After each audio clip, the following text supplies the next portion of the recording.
The decision to ban the party of the former Prime Minister Imran Khan is a hugely controversial one.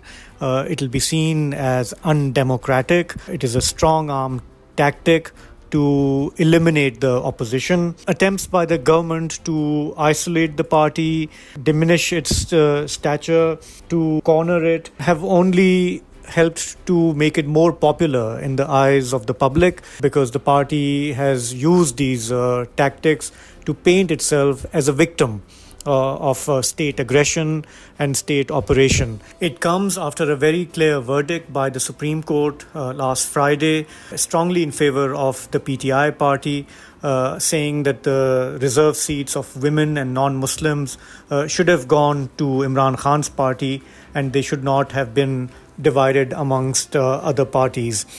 And today's decision by the government is essentially a pushback, saying that they will appeal against that decision, and now saying that the PTI is going to be banned. Now, there is plenty of evidence to suggest that the current leadership of the army and Imran Khan maintain a lot of hostility towards each other, and any attempts that have been made for a rapprochement have not worked, in part because Imran Khan has been quite consistent in its criticism of the army leadership and attacking the army leadership.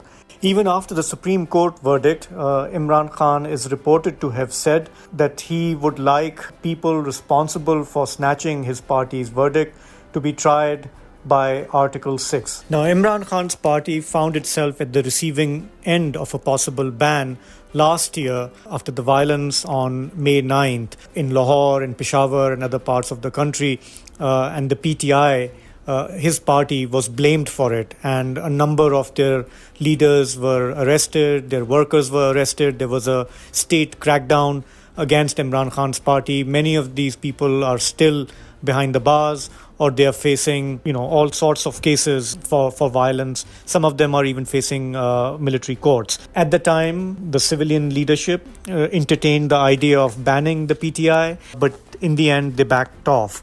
And the PTI was allowed to contest the election on February 8 this year.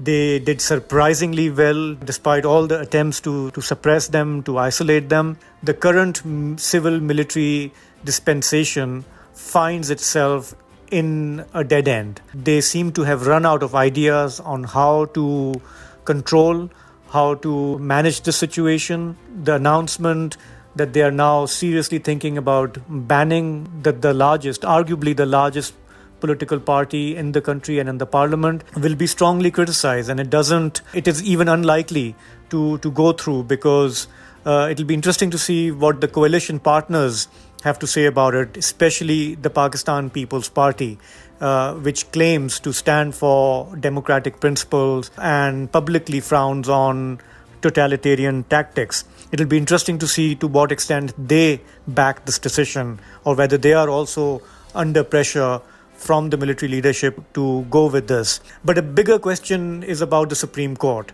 When these decisions are made, the cabinet can make the decision, the Interior Ministry can notify the banning, the Election Commission may also fall in line, but eventually this will go to the Supreme Court.